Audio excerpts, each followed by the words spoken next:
আপনারা এই ভিডিওটা এমন ভাবে শেয়ার করবেন, আমি ওয়াদা দিয়ে যাচ্ছি এই ভিডিওটা যদি আপনারা 200 জন মানুষ শেয়ার করেন তাহলে ওনাকে আমি 10,000 টাকা দিব। এই রমজান মাসে আপনাদেরকে ওয়াদা দিয়ে গেলাম, 200+ মানুষ যদি এই ভিডিওটা শেয়ার করে ওনাকে এসে আমি 10,000 টাকা বাজার করে দিব।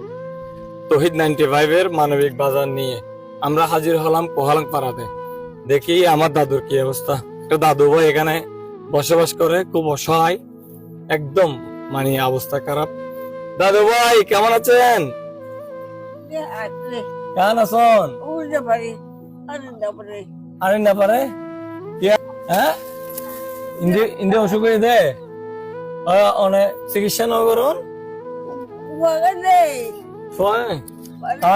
কি বলতেছে উনি? জিয়ার পোয়া নাই দে মানে চিকিৎসা করি না পারে। তো রমজান মাস এখন আমাদের এই মুসলমানদের জন্য রমজান মাস অনেক পবিত্র একটা মাস। তো আমরা চাচ্ছি রমজান মাসে শুধু ধর্ম যার যার, কিন্তু মানবতা সবার। বিয়া গুণল্লাই অনিল্লা আসন্দে আর তো বেশি ফ্যাট করে আর সাইড দি অনরা একটু হেল্প করি বেলাই। তো এটা অল্প বাজার সাজার আছে অনলাই কিনে সন্ত অনলা হদিন বাজার আননি।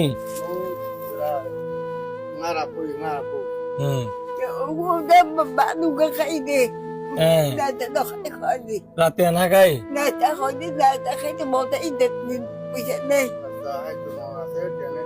নাস্তা আননি আর নাস্তা আননি বাজার আননি ঘরে খাইব।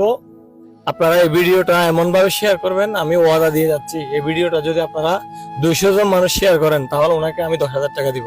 এই রমজান মাসে আপনাদেরকে ওয়াদা দিয়ে গেলাম, 200+ মানুষ যদি এই ভিডিওটা শেয়ার করে ওনাকে এসে আমি 10,000 টাকা বাজার করে দিব। তো আপনার নাস্তা খেতে মনে ইচ্ছে করে না, টাকা নাই, আপনার ছেলে তেলে নাই, মেয়ে আছে, মেয়ে দেখে না পাই।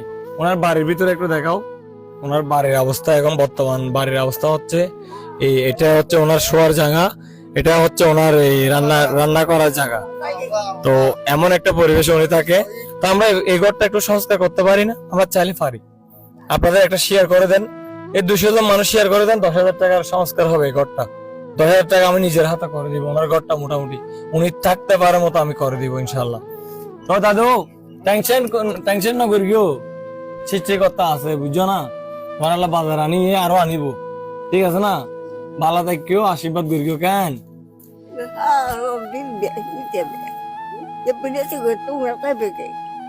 কি বলতেছে মামা?